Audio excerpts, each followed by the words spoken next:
Ligitas stāsts.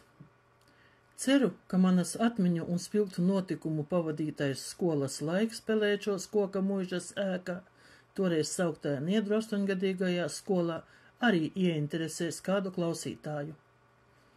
1979. gada 1. septembrī es sāku skolas gaitas.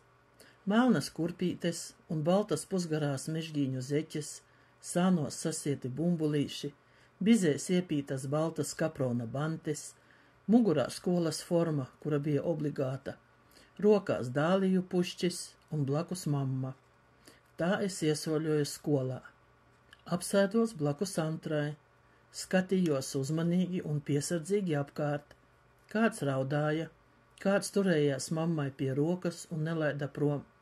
Man jau arī bija bailes no skolotāja, jo man likās, ka skolotājs ir kaut kas īpašs.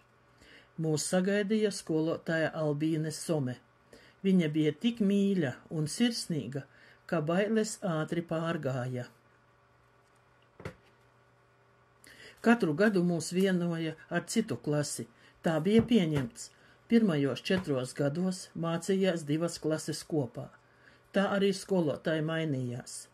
Tomēr vismīļākā mums palika skolotāja Somīte. Tā viņu sauca visi, viņas labestības, sirsnības dēļ. Mēs kopā ar vecākiem viņai 50 gadu jubilejā bijām sacerējuši dziesmu un dziedājām. Līdz 4. klasē mēs mācījāmies mazajā, baltajā 2-stāvu skoliņā pāri ceļam. 5. klasē mēs pārgājām uz lielo skolu, Koka muižu. Cik bijām lepni, nu mēs jau bijām lieli. Tur mūs sagaidīja skolotājs, kurš kļuva par mūsu audzinātāju. Alois Zeiza pasniedza matemātiku. Ļoti rūpējās par savu klasi un prata mūs arī aizstāvēt. Veda mūs dažādās ekskursijā, pat Brestā bijām. Rudeņos viņš rīkoja savā dārzā kartupeļu rakšanas talkas, aicināja mūs.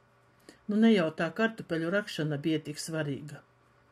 Daudz vērtīgāka bija tā kopā būšana. Viņam arī to vajadzēja, jo viņš bija vientuļš, un mums arī tas likās priecīgs notikums.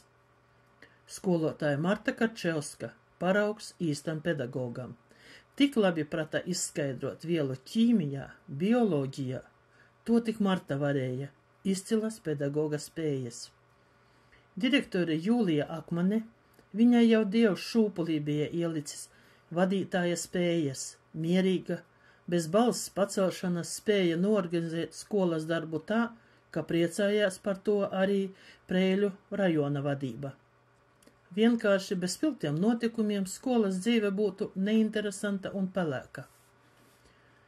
Kādu dienu uz skolu atnāca strādāt jauns dziedāšanas skolotājs Romualds Kairāns, stingrs, atbildīgs un apzinīgs. Ja dara, tad dara to kvalitatīvi.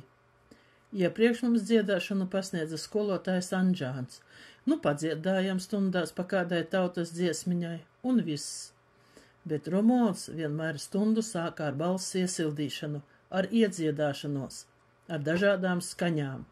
Vienu reizi mums ar Antru, kura ir Rēzeknes tehnoloģiju akadēmijas pasniedzēja ar doktora grādu, sanāca smiekli stundas laikā, un smējāmies tā, ka mūsu skolotājs Romualds aizveda pie direktoris. Mēs jau abas skaitījāmies vienas no labākajām skolniecēm. Direktori izbrīnījās. Nu, meitenes, ko jūs? Un palaida. Niedru skolā daļēji pagāja mani bērnības un pusaudžu gadi. Ar mīlestību atceros pedagogus, kuri mani mācīja virzīties pa dzīvi. Niedru skola joprojām man ir mīļa, tagad noprivatizēta. Ceru, jaunie īpašnieki to sakārtos.